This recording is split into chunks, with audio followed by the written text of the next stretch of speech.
Então vamos começar hoje com a segunda aula da classe de Tiago, que é essa classe que a gente intitulou de Fé em Prática.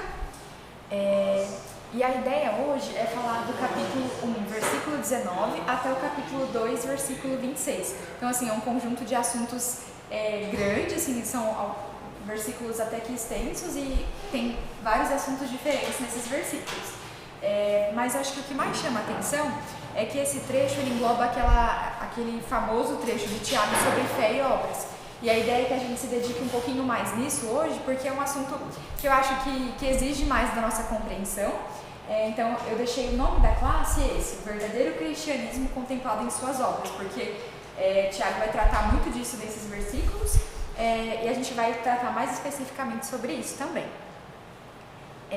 Aqui é um resumo sobre as 4 partes da aula. A ideia é que a gente gaste um tempo menor nas 3 primeiras e um tempo maior na última, que é fé e obras. A gente vai começar falando sobre 2 versículos de Tiago que falam sobre a ira e o falar. Na segunda parte, a gente vai falar sobre a prática da palavra.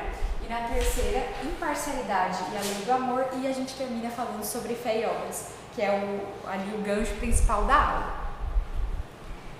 Esses são os primeiros 2 versículos de Tiago, que é justamente a parte 1. Eu queria pedir para a Silvia ler para a gente, por favor. Entendam isto, meus amados irmãos, estejam todos prontos para ouvir, mas não se apressem em falar, nem se irar. A ira humana não produz a justiça divina. Perfeito, obrigada. Assim, eu acho que Tiago, não sei se vocês viram na aula 1, mas é um livro muito autoexplicativo, né? Assim, são conselhos, vamos falar assim, conselhos, orientações muito práticas para a vida comum. Então, assim, a gente bate um primeiro olhar nesse trecho e a gente consegue ter uma noção geral. Poxa, Tiago está falando sobre ira, está falando sobre controlar os próprios impulsos. A gente consegue ter uma noção geral. Mas se a gente for olhar um pouquinho mais perto para esse texto, a primeira coisa que deve chamar nossa atenção é esse verbo, quando ele fala entendam isso. No sentido original, quando o Tiago fala isso, é como se fosse um imperativo. Ele está falando para que os leitores dele olhem para aquilo que ele vai falar com muita atenção, com muita seriedade. Não sei, Silvia, você tem alguma tradução diferente para esse versículo 19? Saber essas coisas. Saber.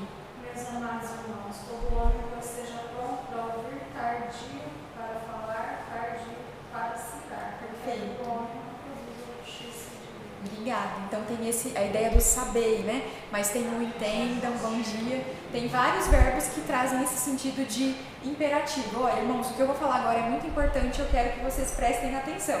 E aí ele segue dizendo, né? Estejam prontos para ouvir e não se apressem em falar. Quando a gente olha esse versículo isoladamente, a gente pensa sobre o falar cotidiano. Mas se a gente olhar para o versículo anterior, que é o versículo 18, que é o que o Mário tratou na aula passada, está falando sobre a palavra, né? A palavra de Deus, a palavra enquanto lei de Deus. Então, a gente tem 2 possibilidades de interpretação. Entender que esse versículo 19 está falando sobre a palavra, como se Tiago estivesse dizendo assim, muitos de vocês não se apressem em se tornar mestres. Estejam prontos e dispostos a ouvir e a aprender antes de se tornarem mestres. Ele pode estar fazendo uma relação ao versículo anterior, desse versículo 18 que não está mostrando aqui, mas também tem essa possibilidade de ser uma interpretação mais geral e está falando simplesmente sobre o falar cotidiano. Então que a gente tenha prudência no falar e aguarde antes de falar para não falar de forma precipitada e não falar baseado em impulsos de ira. E aí ele segue no versículo 20 falando que a ira humana não produz a justiça divina. Então ele está dando uma justificativa, né? Por que nós não devemos se valer da ira. E quando ele fala de justiça divina, justiça seria uma palavra que a gente pode entender como qualquer ação aprovada por Deus. Então é como se ele estivesse dizendo, as motivações da ira de vocês são motivações egoístas. Existe uma ira que é santa, uma ira que leva em consideração aquilo que Deus leva em consideração, mas aqui ele está falando sobre a ira puramente humana, a ira egoísta, a ira baseada em valores mundanos, em valores pecaminosos. E essa ira não tem como produzir algo que se aprove diante de Deus. Ele está trazendo essas considerações. Aqui alguém quer falar alguma coisa? A gente pode seguir? Então, essa foi curtinha, essa foi a parte 1, que Tiago só dedicou 2 versículos, a gente também está dedicando pouco tempo. Aqui a gente já começa na parte 2, que é um conjunto de versículos que Tiago ele vai falar sobre a prática da palavra. Então, ele, no 21 e 22, a senhora pode ler para a gente, por favor? Tiago. Isso, aqui é essa caixinha verde. Ou se quiser também pode ser na palavra. Tiago capítulo 1, versículos 21 e 22. 21 e 22? Isso. Por isso, rejeitando toda imundícia e superfluidade de malícia, recebei com mansidão a palavra em voz enxertada, a qual pode salvar as vossas almas, e sede cumpridores da palavra, e não somente ouvintes, enganando-vos a vós mesmos. Obrigada. Então, aqui de novo, né, essa ideia prática de Tiago, ele é muito prático, então ele já traz conselhos muito imediatos para a vida diária. E o que ele está falando aqui? Ele está fazendo uma referência, quando toda vez que a gente lê palavra, no capítulo 1 de Tiago, ele vai estar falando sobre esse versículo 18, quando ele fala que a palavra gera frutos, nós somos gerados pela palavra, a palavra que faz com que nós nasçamos de novo. Então ele está falando, para vocês receberem a palavra, para vocês terem contato com a palavra que sai da boca de Deus, vocês precisam se despir de quem vocês são, das velhas condutas, das velhas práticas. Então, para vocês nascerem pela palavra, o novo nascimento, que é mediado pela palavra, promovido pela palavra de Deus, ele exige que o velho fique para trás. Então, ele já começa trazendo essa ideia. Então, recebam humildemente e removam a impureza e a maldade. A impureza e a maldade são nossas, a palavra é de Deus. Uma coisa tem que sair para a outra poder entrar. E ele começa a falar como que nós devemos acolher. Esse verbo aceitem, ele tem esse sentido de acolher, de receber com muita propriedade. Aceitem humildemente a palavra que lhes foi implantada no coração. Queria até pedir para alguém ler Jeremias 31 e 33. Enquanto alguém vai abrindo, a gente vai comentando sobre isso. Então, a palavra foi implantada em nós, ela foi imprimida nos nossos corações. E nós devemos acolher, receber essa palavra como regra de vida, como diretrizes que vão guiar os nossos caminhos, as nossas escolhas e as nossas opiniões. Quem quer abrir Jeremias? Pode ler, por favor. Porque esta é a aliança que farei com a casa de Israel, depois daqueles dias, diz o Senhor. Na mente lhes imprimirei as minhas leis, também no seu coração as escreverei. Eu serei o Deus deles e eles serão o meu povo. Amém. Obrigada. Que lindo, né? Uma promessa que o Senhor Deus estava fazendo lá no livro de Jeremias para o seu povo, lá no Antigo Testamento, que ele imprimiria a palavra nos corações. Então, vamos tomar propriedade disso. O Senhor imprimiu em nós as suas palavras, a sua lei, e isso deve exigir que nós acolhamos com sabedoria essa palavra como regra de vida e deixemos para trás o que nos atrapalha, a imundícia, a impureza. E ele continua. Lá no versículo 22, ele já começa a trazer uma ideia que vai ser bem presente nos próximos versículos de Tiago. Não apenas ouçam, mas ponham em prática, do contrário vocês estão se enganando. Né? Então ele fala que a palavra ela só é verdadeiramente acolhida. Como que eu sei que eu acolhi a palavra de Deus no meu coração? Quando existe uma prática correspondente na minha vida. Então ele está fazendo menção, enfatizando esse aspecto da prática da palavra. Vamos seguir. Aqui, aí a gente começa a seguir por um trecho que Tiago começa a tecer uma comparação. Ele começa a criar uma imagem, né, sobre um espelho, que a gente vai ler sobre isso agora, para ilustrar essa importância da prática, do ouvir atento e da prática da palavra. Tiago, você pode ler para a gente? Pois, se ouvirem a palavra e não praticarem, serão como alguém que olha no espelho, e assim mesmo, mas, assim que se afasta, esquece como era a sua aparência. Se, contudo, observar atentamente a lei perfeita que os liberta, perseverem nela e a puserem em prática sem esquecer o que ouviram, serão felizes no que fizerem. Perfeito, obrigada. Então ele criou uma imagem. Existe uma pessoa que olha no espelho e esquece do seu rosto. E existe aquela, que ele não está falando sobre a pessoa que olha e lembra especificamente, mas ele fala sobre aquele que olha para a palavra e que persevera na palavra. Então tem essas duas pessoas, a que olha e esquece, a que olha para a palavra de forma superficial e assim a palavra causa um efeito passageiro, Eu acho que a gente conhece isso. Vamos dar um exemplo muito simples que eu acho que todo mundo aqui já passou por isso. Domingo a gente escuta uma mensagem na igreja. E a gente escuta, aquilo mexe com a gente. Segunda-feira a gente está digerindo aquela palavra. Terça-feira, às vezes eu já me perdi um pouquinho. Quarta-feira eu mal lembro do que eu escutei. Por que isso? Porque eu não meditei, eu não olhei atentamente. Aquilo teve um efeito inicial, um impacto inicial. Eu vi algo, eu contemplei algo, mas ao longo da minha semana isso foi sendo diluído por outros assuntos, né? Por outros compromissos. Então, e assim a palavra não tem como gerar frutos, porque a gente ouve de forma superficial, né?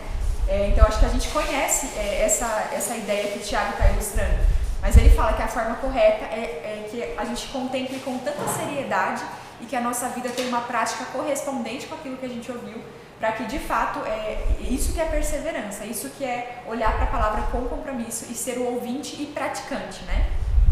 Aí ele continua, então, ele está ainda naquele sentido de acolher a palavra. Ele está falando, como que eu acolho a palavra? É olhando contemplando, é olhando com seriedade, olhando com profundidade, de forma que essa palavra impacte o meu cotidiano. Como que eu sei que o meu olhar para a palavra foi profundo?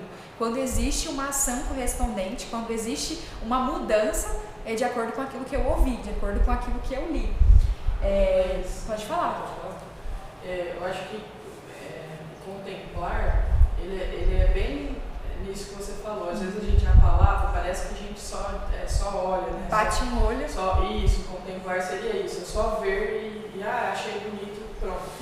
Só que contemplar vai muito além, né? Quando a gente contempla, por exemplo, a natureza, aí a gente começa a falar, nossa, como Deus fez cada coisinha, tipo, a chuva, como que forma a chuva, as nuvens, aí a gente começa a se aprofundar nisso, né? Então a gente faz bastante isso com a natureza, né? Ou deveria fazer, pelo menos, né?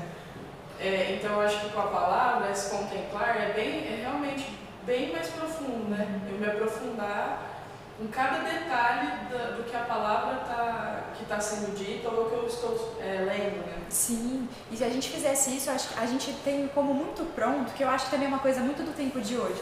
Às vezes a gente olha para a palavra, lê e aceita tudo aquilo que a gente leu, e realmente a gente tem que aceitar. Mas eu digo, por exemplo, o que Tiago quis dizer com isso? Olhar no espelho, mas por que ele falou dessa forma? Será que eu estou olhando dessa forma? Tipo, se a gente começa a fazer essas perguntas, olhar para o texto e pensar nele, na sua própria vida, na vida de outros, a palavra assume outro significado. Não porque a sua interpretação é que faça a palavra ter efeito, mas porque você olhou com profundidade e assim a palavra pode realmente criar raízes, né? Então ele faz essas comparações entre aquele que apenas ouve, aquele que ouve e pratica, aquele que esquece, que é aquele que olha para o espelho de forma breve e esse olhar não tem um efeito passageiro. E ele também fala sobre aquele que persevera, aquele que olha, aquele que se lembra. Se lembra porque a palavra tem um efeito permanente sobre a sua vida. Então ele traz essas imagens. E quem persevera, então, é aquele que demonstra em suas ações o impacto contínuo da palavra de Deus na sua própria vida. Então, como que eu sei que eu persevero? Quando existe uma prática correspondente. Alguém quer trazer algum comentário até aqui? Elô, lê pra gente essa frase, por favor.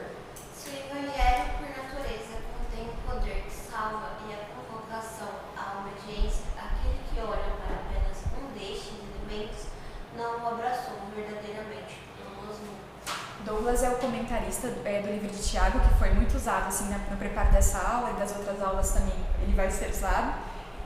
Então ele fala, a gente não pode olhar para a palavra como coisas diferentes, apenas como o poder que salva, apenas como uma obediência, como uma prática, né? São coisas que são muito unidas. E se eu olho para apenas um desses aspectos, eu não estou olhando o evangelho como um todo, eu estou com uma visão deficiente e parcial. Então essa frase traz essa síntese, né? Agora, ainda na parte 2, que é esse bloco que ele está falando sobre a prática da palavra, a gente vai pensar um pouquinho sobre esses próximos 2 versículos. Você lê pra gente, por favor? Se algum de vocês afirma ser religioso, mas não controla a língua, engana a si mesmo, e a sua religião não tem valor. A religião pura e verdadeira aos olhos de Deus, o Pai, é esta: cuidar dos órfãos e das viúvas em suas dificuldades e não se deixar corromper pelo mundo. Perfeito, muito bom. Esses versículos, primeiro, a palavra religião. Eu acho que hoje a gente tem uma ideia até pejorativa quando a gente fala que alguém é religioso. Tal pessoa é muito religiosa, às vezes a gente olha isso com maus olhos. Quando o Tiago está falando aqui de religião, ele está falando sobre a atitude externa, sobre rituais externos, atitudes públicas de adoração, né? E o que ele está trazendo, enfatizando que o erro não está na atitude externa, no ritual externo. O erro está quando esse ritual externo não vem acompanhado de um coração inteiramente prostrado, um coração verdadeiramente impactado pela palavra. Então, assim, ele não está condenando a religião externa, mas ele está dizendo sobre a importância de ter algo interno correspondente, algo interno que seja transformado pela palavra, correspondente a essas ações que se mostram. Então ele começa dizendo sobre aqueles que se afirmam ser religiosos como algo positivo, então alguém que se apoia no fato de ser religioso, mas não controla a própria língua. Então, esse não controlar a própria língua evidencia que algo internamente não vai bem, evidencia que a prática dessa pessoa está um pouco dissociada do coração daquela pessoa, existe uma contradição. Então ele fala, aquele que apenas ouve a palavra, aquele que sofre um efeito parcial, um efeito temporário daquilo que ele ouviu, aquele que apenas bateu o olho na palavra, mas não refletiu, não meditou, não teve uma prática correspondente, ele não consegue controlar a própria língua. É uma das consequências de você ter uma impressão superficial da palavra. E aí ele vai falar sobre a verdadeira religião. Ele fala que essa pessoa, a religião dessa pessoa não tem valor. Então olha que sério. Tiago, ele está sendo super rígido aqui e está dizendo, se a sua prática está dissociada, se a sua obediência está dissociada daquilo que você ouve, aquilo que você pratica são coisas separadas, então a sua religião não é verdadeira. Olha que sério aquilo que ele está falando. E aí ele vai falar então o que seria essa religião verdadeira. Se existe uma falsa religião, existe uma verdadeira religião. E a verdadeira religião que ele fala aqui é esse versículo 27. Cuidar do órfão e da viúva e não se deixar corromper pelo mundo.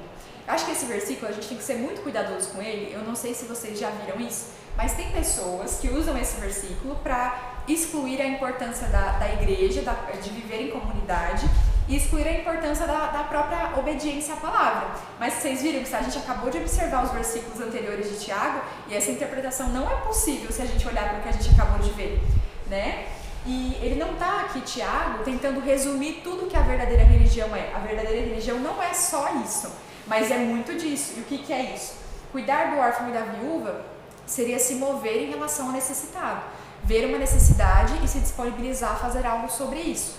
O próprio Deus, no Antigo Testamento, se levantava em favor do órfão e da viúva. Então nós devemos imitar essa atitude, se levantar em favor daqueles que mais necessitam, né, que são pessoas desfavorecidas. Então existe o aspecto da preocupação social, que Tiago está incluindo, mas também da corrupção, de não se corromper pelo mundo, que é a parte do versículo que muitas pessoas esquecem. E quando a gente fala de não se corromper pelo mundo, é esse aspecto todo que a gente está conversando, da obediência à palavra, da prática da palavra, da integridade do indivíduo interior que se reflete no exterior daquilo que ele faz. Então são coisas que andam muito juntas. Não tem como a gente falar só de preocupação social e não falar da integridade moral também. São coisas que devem andar juntas quando a gente está falando de verdadeira religião. Então existe a verdadeira, existem as falsas. E cabe a nós analisar o nosso próprio coração e ver como nós estamos nos portando nesse sentido. Alguém quer fazer algum comentário até aqui? Vamos lá. Agora a gente começa a falar da parte 3, que seria sobre a imparcialidade e a lei do amor. Então, Tiago, são 4 questões que ele está tratando. A gente já falou da primeira, que seria da ira, do falar e da ira. Já falou da segunda, que é essa parte da prática da palavra. E nessa terceira a gente vai falar sobre imparcialidade e lei do amor. Aí eu queria pedir, deixa eu ver aqui, não leu. Carol, você pode ler esses trechos pra gente? Ou se você quiser acompanhar no seu celular também. É Tiago, capítulo 2, do versículo 1 até o versículo 13. Isso. Meus irmãos, vocês não podem ter fé em nosso Senhor Jesus Cristo, o Senhor da glória, e ao mesmo tempo tratar as pessoas com parcialidade. Porque se sentar na sinagoga de vocês um homem com anéis de ouro nos dedos, vestido roupa luxuosa, e entrar também um pobre muito mal vestido,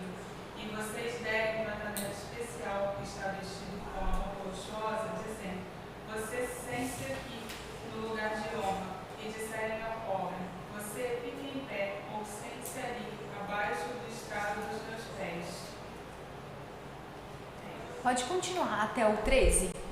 Será que vocês não estarão fazendo distinção entre vocês mesmos e julgando as pessoas com critérios errados?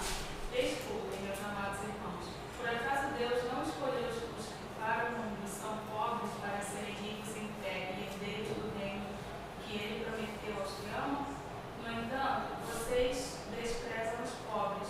Por acaso não são os ricos que oprimem vocês e não são eles que os arrastam para os tribunais?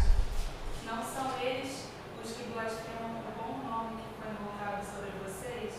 Se vocês de fato observam a lei do reino, conforme está na Escritura, ame o seu próximo como a si mesmo, fazem bem. Se, no entanto, vocês tratam as pessoas com parcialidade, cometem pecado, sendo condenados pela lei como transgressores. Pois quem guarda toda a lei, mas tropeça em um só ponto, se torna culpado de todos. Porque aquele que diz, não cometa adultério, também ordenou, não mate. Ora, se você não comete adultério, porém mata, acaba sendo transgressor da lei. Assim, falem e vivam como pessoas que serão julgadas pela lei da liberdade, porque o juiz assim misericórdia sobre quem não usou de misericórdia. A misericórdia triunfa sobre o juízo. Obrigada, Carol. Então, só vamos reparar na primeira diferença. Vocês viram que eu estou separando os versículos em caixinhas verdes. E vocês viram a quantidade de versículos que Tiago destinou para falar sobre esse assunto, que é sobre imparcialidade, sobre a lei do amor? Então, o comentarista, ele fala que isso indica para um problema que estava acontecendo ali na situação dos leitores de Tiago. Ele acredita que existia uma grande questão em relação a esse tratamento entre ricos, pobres, muita parcialidade nos relacionamentos. Ele destinou, 13 versículos para falar desse assunto. A gente falou da ira em 2 versículos, falou sobre a prática da palavra, acho que em 5, 6 versículos, a gente está usando 13 para falar sobre esse assunto. Indica que era um problema importante ali na situação dos leitores de Tiago. Então, é um conjunto extenso. E só para a gente falar um pouquinho do contexto, na época em que Tiago foi escrito, era Palestina, região da Palestina, século I. Nesse século já começaram a despontar as perseguições aos cristãos, já tinha as histórias de mártires, os próprios apóstolos, a gente tem na Bíblia registros, né, de que eles foram perseguidos, mortos, levados a tribunais. Então era nesse contexto que Tiago está escrevendo. E a maioria dos leitores de Tiago, muito provavelmente, eram pessoas pobres, cristãos ali do primeiro século, pobres, que viviam ali de uma economia de base agrícola. E esses cristãos, eles eram levados em tribunais, muito provavelmente com um pretexto econômico, mas com uma motivação religiosa, para um escárnio religioso, um objetivo de blasfêmia que os ricos tinham em relação aos pobres. Então, Tiago está falando um pouquinho desse contexto, só para a gente não ficar perdido. Aqui eu trouxe uma imagem só para ilustrar, assim, muito tempo depois, né, do século I, 65 depois de Cristo, que essa imagem retrata. Só que aqui só para a gente lembrar desse contexto de perseguição religiosa, de mártires, que já era experimentado lá no contexto em que Tiago escreveu essa carta. Tá bom? Então, só para a gente lembrar disso, para entender esses versículos. Então, ele começa a fazer uma ilustração, né? Ele está falando sobre... Imagina a situação de um rico que chega na sua igreja, né? na sua reunião, ele fala, na assembleia de vocês, ele tem assento privilegiado, ele tem tratamento especial, ele começa a fazer essa ilustração, que tem muita base, provavelmente, na realidade, do que aquela igreja, daquele contexto, na verdade, daquelas pessoas estão experimentando. Então, é um problema sério, pelo que a gente viu.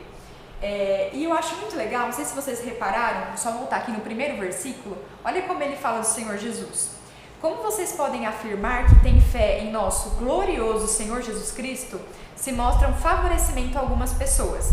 De tantos atributos que ele poderia escolher, né, para descrever o Senhor Jesus, para se referir ao Senhor Jesus, ele usou da questão da glória, né? Então, o Senhor Jesus, ele está num lugar exaltado, num lugar de glória.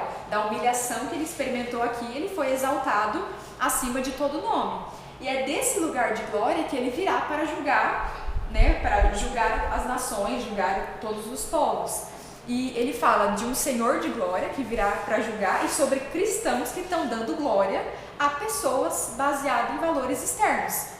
né? E ele vai traçando, ó, não é assim que Deus age, né? Não é assim o modo de vida que vocês devem experimentar. O Senhor da Glória, distinto, o Senhor da Glória, que poderia fazer alguma acepção de pessoas, alguma diferença entre as pessoas, baseado em valores externos, não faz isso. E vocês estão fazendo. Então, Tiago é muito certeiro em trazer esses aspectos.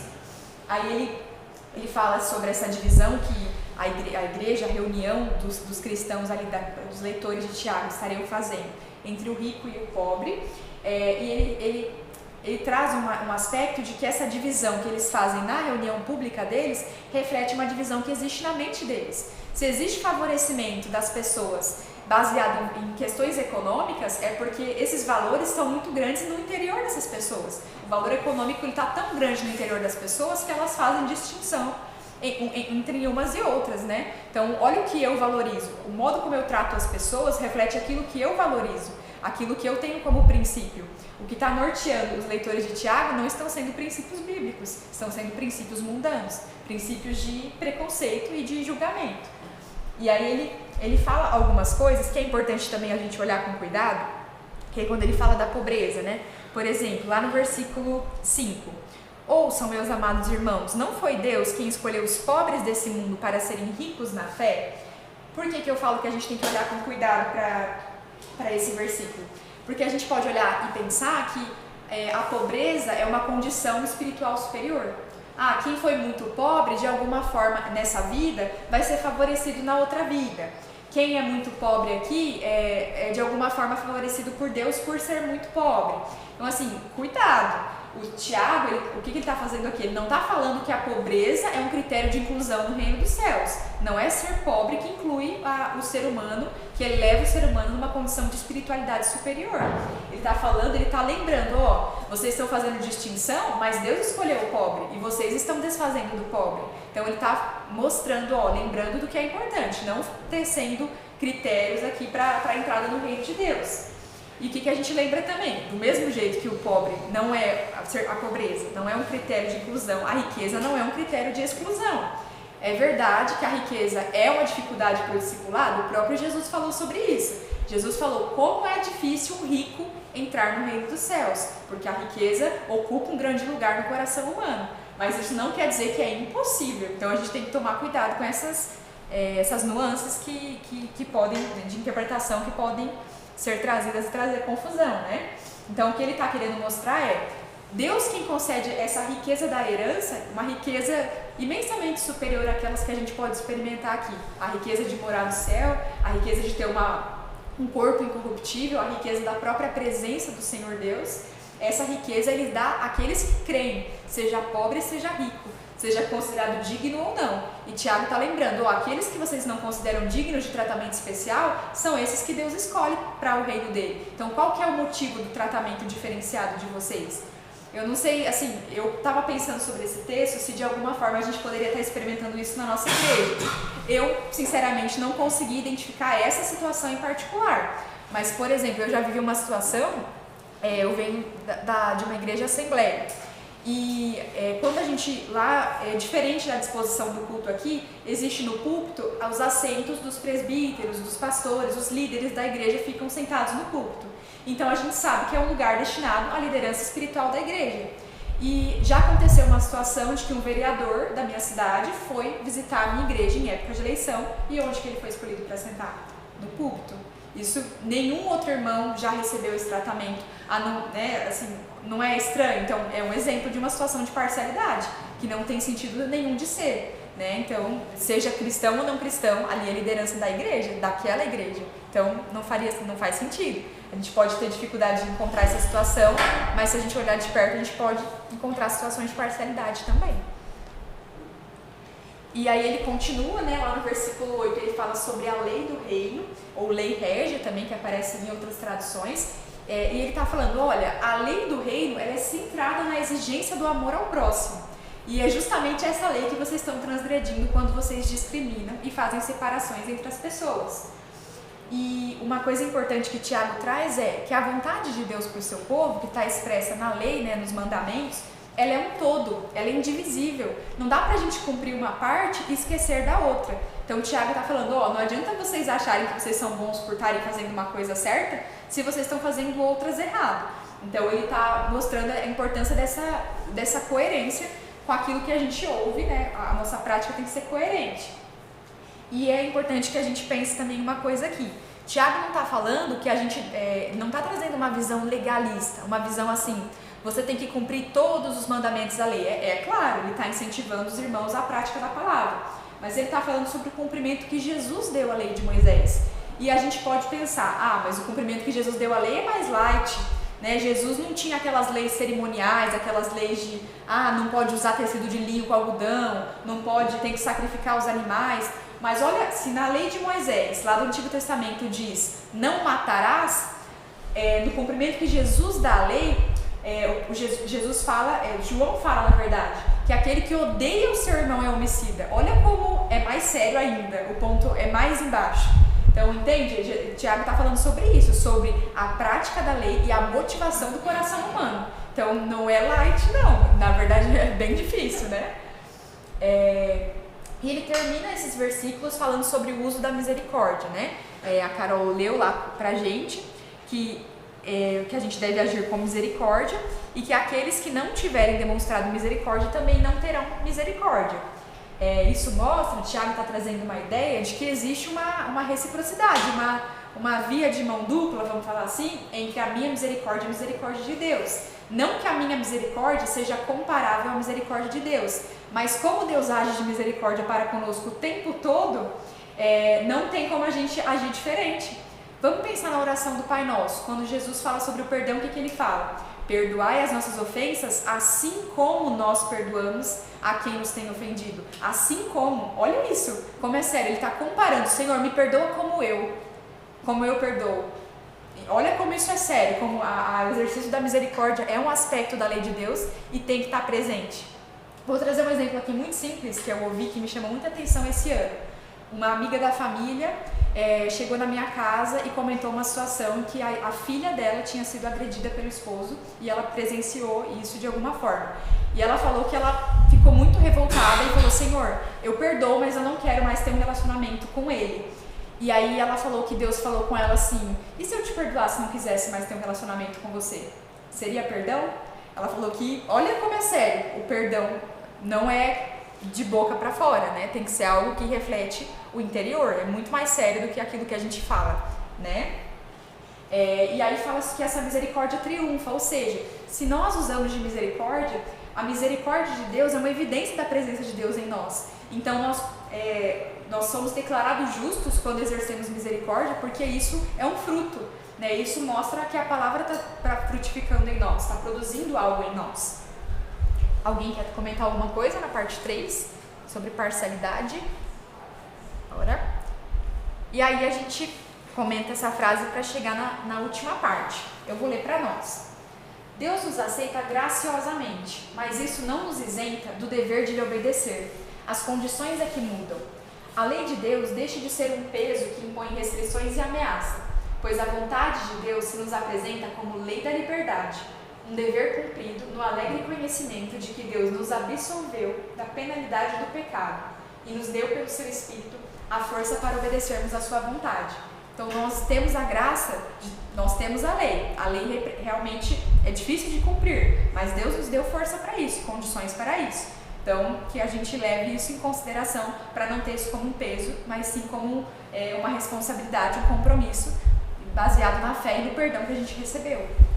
E mesmo a gente sabendo que a gente não vai cumprir, né, essa lei, a obediência a Deus, né, Deus é tão misericordioso, vamos usar, gracioso, né, que ele faz pela gente. Então, inclusive, ele dá força pra gente fazer. Sim. Então, é ele que pede, né, que coloca, que impõe. E dá a condição. E dá a condição. Isso é muito legal. Por isso que ele é o justo e o justificador, né, que fala. Então, por isso que ele é esse Deus gracioso.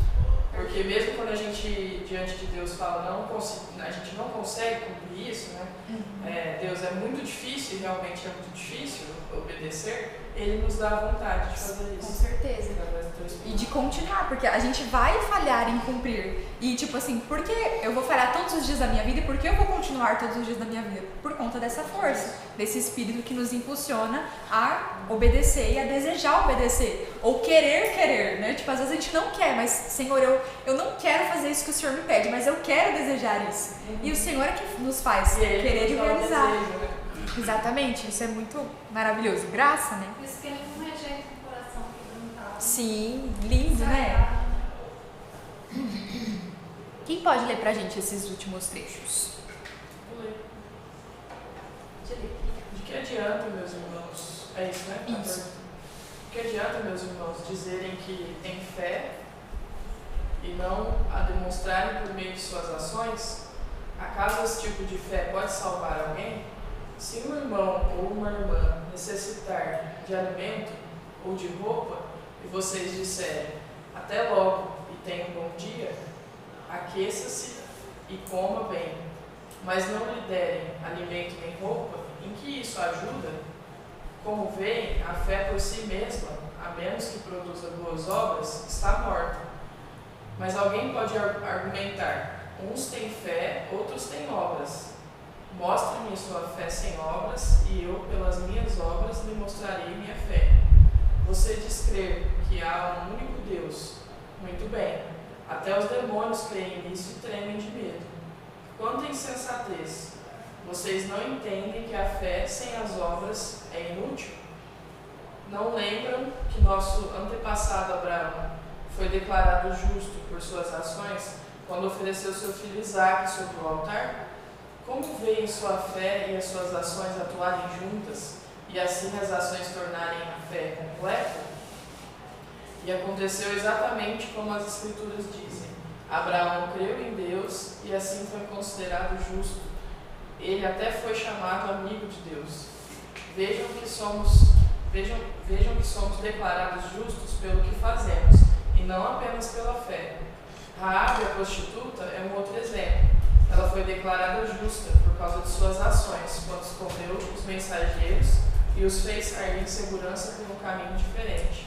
Assim como o corpo sem fôlego está morto, também a fé sem obras está morta. Obrigada, Ju. Então, é um trecho extenso que traz um assunto que muitas vezes gera assim, dúvidas, né, na igreja. Então, a gente vai dedicar esses minutos finais da aula, uns 20 minutinhos, para falar sobre isso.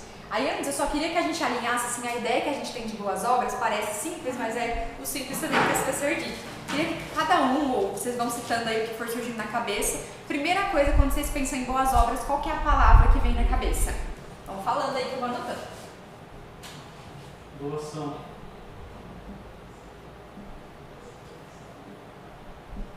Ação social.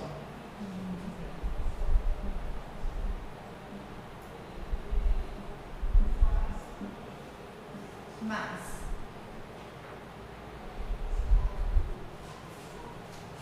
boa ação, Essa boa é a ação. doação. a doação. Eu entendi, boa ação. Mas eu vou deixar aqui também. Caridade, né? Caridade.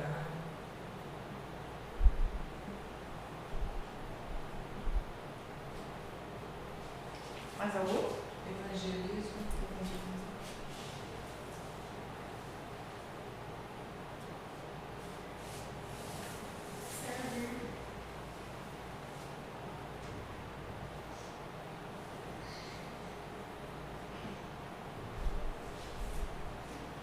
Mais alguma coisa?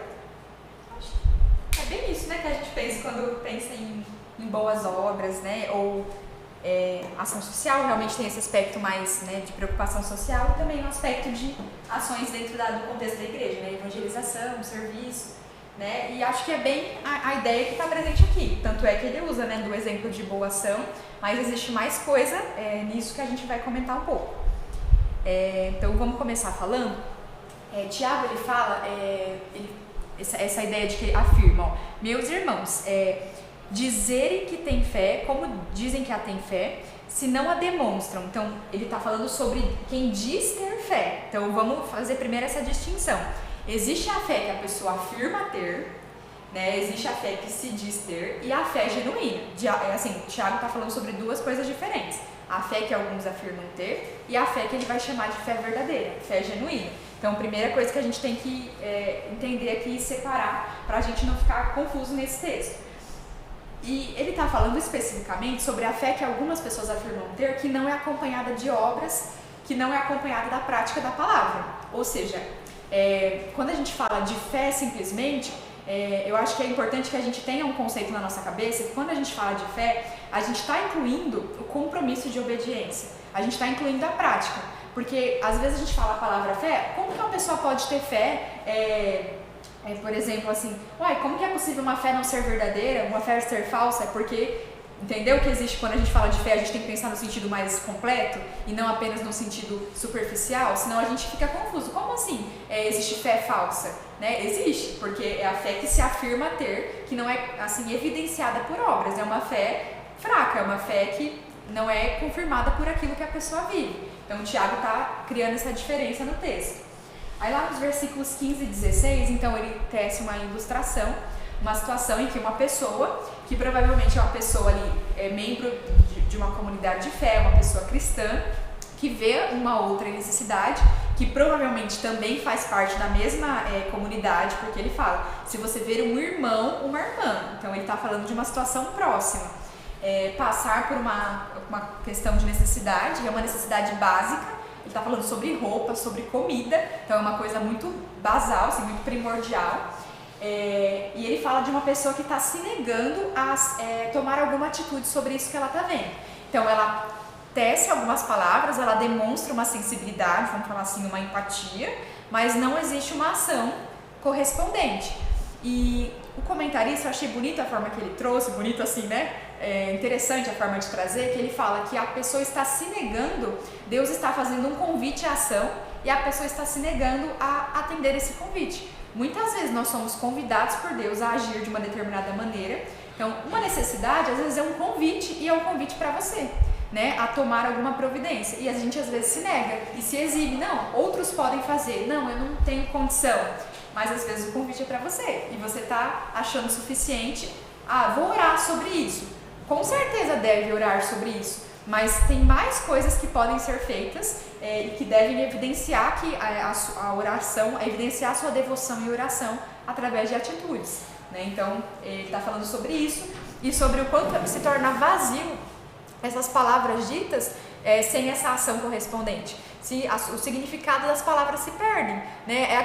Sabe aquela ideia assim, mensagem de aniversário, conta comigo para tudo nessa vida. E aí quando precisa não conta com nada? É tipo isso, né? São palavras vazias, frases de efeito que isso se torna. E isso não é nem brincadeira, né? A gente fala isso pra valer e muitas vezes, às vezes a pessoa tá passando um perrengue e a gente não tenho muito como ajudar. E isso basta pra você, né? Ter essa conclusão, basta. Então, é sério.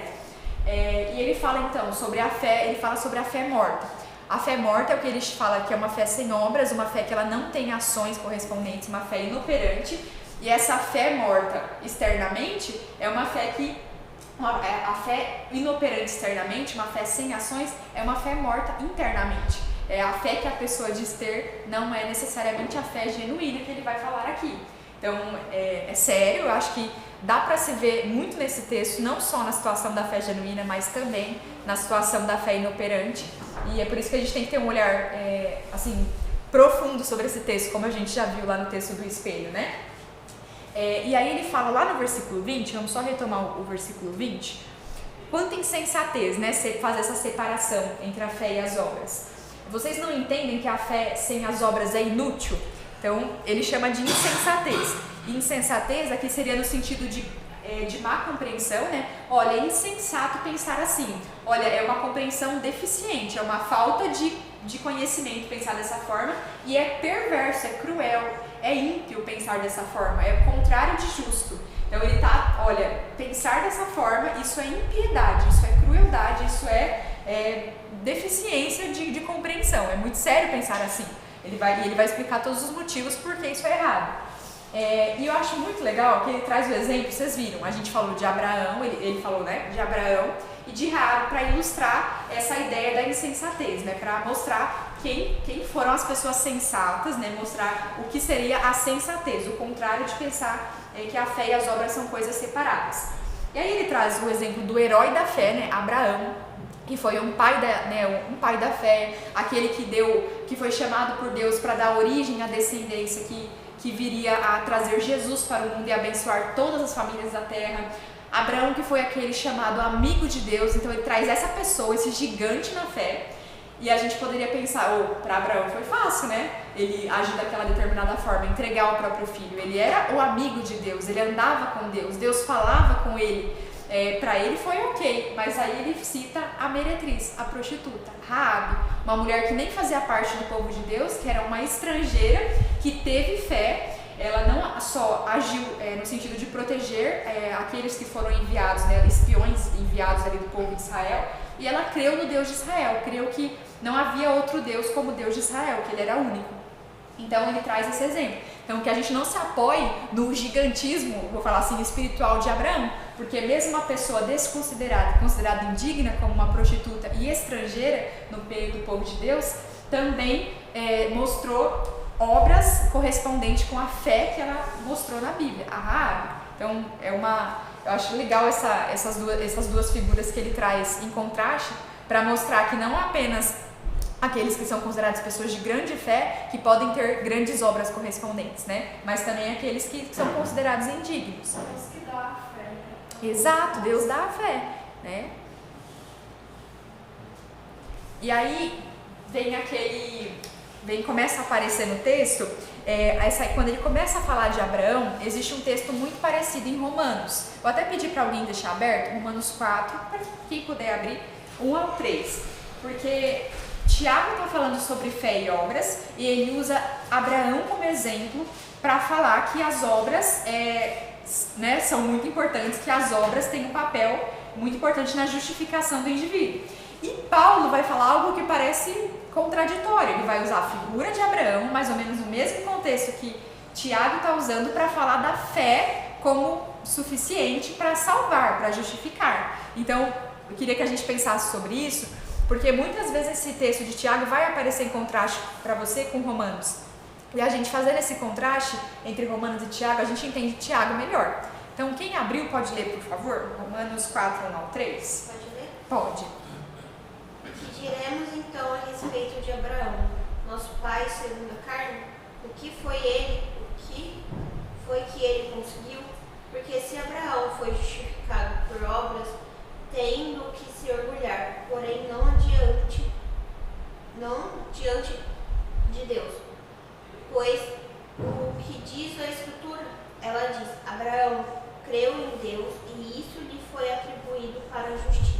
Então, olha só o que Paulo está falando, como que é o versículo 2? Lê de novo, por favor. 2. Porque se Abraão foi justificado por obras, tendo que se orgulhar, porém não diante de Deus. Então ele está falando, se ele foi justificado por obras, ele tem que se gloriar, mas não diante de Deus. Então ele está fazendo uma negação, Abraão não foi justificado pelas obras, Abraão creu em Deus e isso lhe foi atribuído como justiça. Então ele está evidenciando o aspecto da fé. Então não parece que é muito diferente de Tiago, quando ele fala, Abraão foi declarado justo por suas ações, lá no versículo 21. Então parece, eles estão se contradizendo? Tiago está falando que Abraão foi justificado pelas ações e Paulo está falando que Abraão foi justificado pela fé, mas o que é importante a gente entender aqui? Que quando Paulo está falando de fé, ele está falando de conversão. Ele está falando que Abraão foi chamado a um relacionamento com Deus por meio da fé, a fé que Deus dá. Então Paulo está falando da fé, do papel da fé na conversão do indivíduo. Vocês são salvos pela fé. Exclusivamente, as obras não têm nenhum papel nisso. Não é porque Abraão era bonzinho, que era um bom filho, um bom marido, que ele foi considerado amigo de Deus, que ele foi chamado para ser quem ele foi. As obras não têm nenhum papel nisso realmente. Mas aqui a gente está falando do Abraão que já é amigo de Deus, que anda com Deus. Abraão que crê em Deus. A conversão é um ponto da vida de Abraão que ficou aqui no passado, e agora a gente está falando do Abraão pós-conversão, vamos falar assim. Então, nesse sentido, as obras têm um papel primordial. Então, as obras não têm papel em salvação, elas não nos salvam, mas uma vez que fomos salvos, não faz sentido as boas obras não nos acompanharem. Porque as duas coisas, as boas obras são consequência, né, da fé, elas são muito inseparáveis. Elas andam juntas. Pode falar. Eu lembro que aquele estudo que a gente estava fazendo, que tem aquela frase que fala: o evangelho não são os resultados do evangelho. Então, às vezes a gente acha que pelo fato da pessoa estar fazendo boas obras, aquilo ali é o evangelho, ela está pregando o evangelho e está fazendo boas obras, mas não. O que produz a salvação nele foi o evangelho dele crer em Jesus. Isso, e a aí, fé. A partir disso vai gerar o resultado, né? Isso, exatamente. Sim, a fé, então, quando Paulo está falando da fé lá em Romanos, ele está falando sobre conversão, então exclui obras aqui. Ninguém aqui foi escolhido para a família da fé de Jesus porque era bonzinho, bonitinho e de boa família, né? Muito pelo contrário, nós não prestamos. Então nós fomos escolhidos, mas agora que estamos aqui, já que você escolheu fazer parte dessa família, digo para você que as boas obras têm que te acompanhar, né? Querendo ou não. É interessante que você pode fazer a ligação assim. A salvação, ela é um ato, mas ela também é um processo. Porque a gente está sendo santificado, esse processo até. Sim. E da mesma forma as boas obras, né? Sim. Então teve a fé, creu, e as boas obras elas precisam andar para testificar. Sim, como uma evidência daquilo que aconteceu. As boas obras o tempo todo como uma evidência do que aconteceu, do que a fé fez lá atrás na conversão. Né? Então é importante a gente ter isso claro para a gente não se confundir quando a gente lidar com esses dois textos em comparação. Né? Então, tá mais para frente. Então, a justificação inicial seria o papel da fé na conversão do indivíduo, fé somente, apenas a fé, e a justificação final no sentido dele. O indivíduo é considerado justo por Deus, né? A justiça é dada por Deus, Deus coloca um selo de justiça no indivíduo, e esse indivíduo é aquele que creu e aquele que vive em boas obras. O discipulado, né? A vida do discípulo de Cristo, a justiça é o modo de viver dessa pessoa. Jesus exigia isso dos seus discípulos. Vamos ler Mateus 5, 20.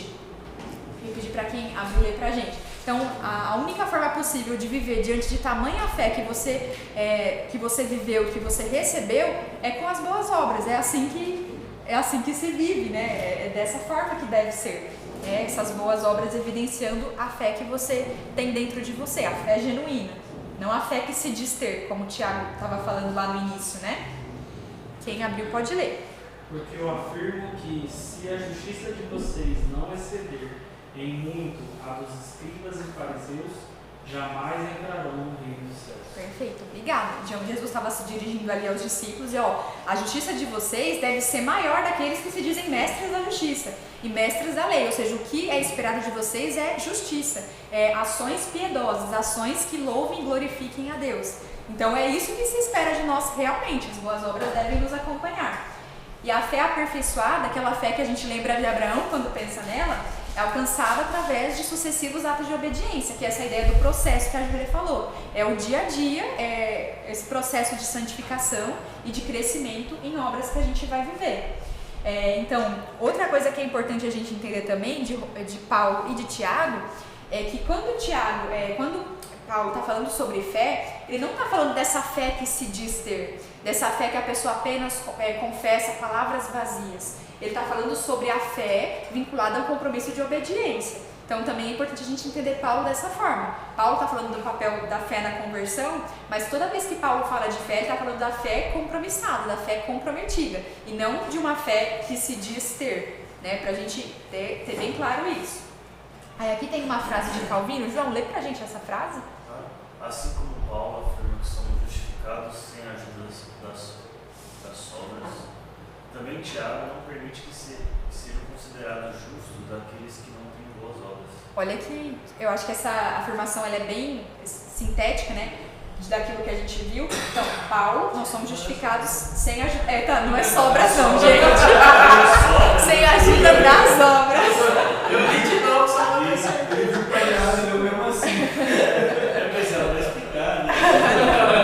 Vai ter uma Paulo linguagem afirma que nós somos justificados sem a ajuda das obras. E Tiago diz que para que nós sejamos considerados justos, nós precisamos das boas obras. Então, só para ficar bem claro.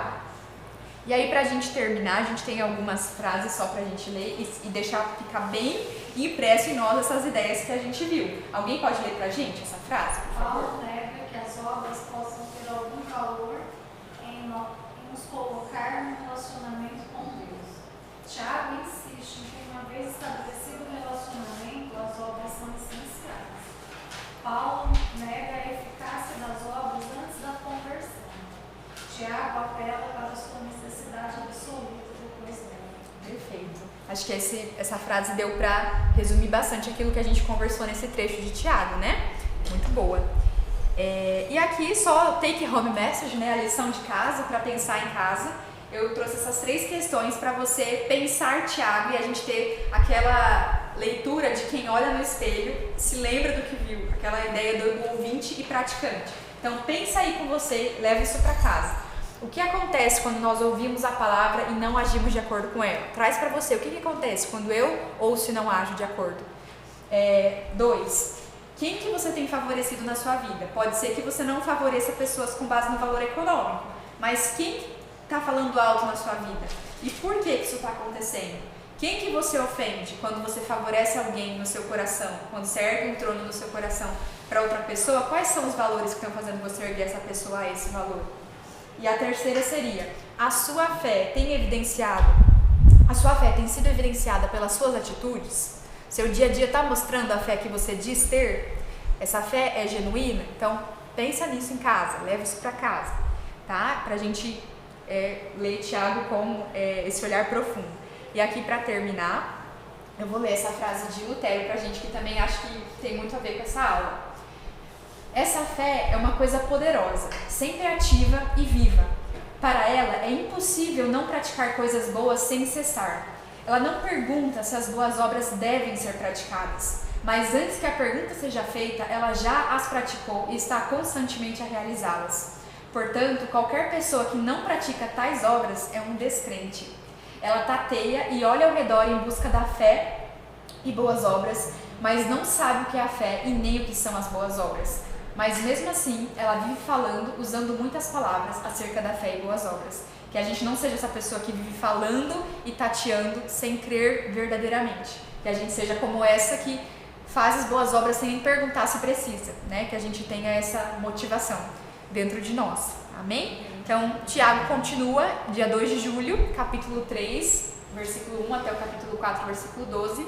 Venham que vai ser bom também, tá bom? É isso, galera, terminamos. Vamos orar lá embaixo, né? Vamos orar agora, já oramos no início. Obrigada e não vamos demorar muito para descer, tá bom? Para não atrapalhar o horário do culto. Obrigada, gente.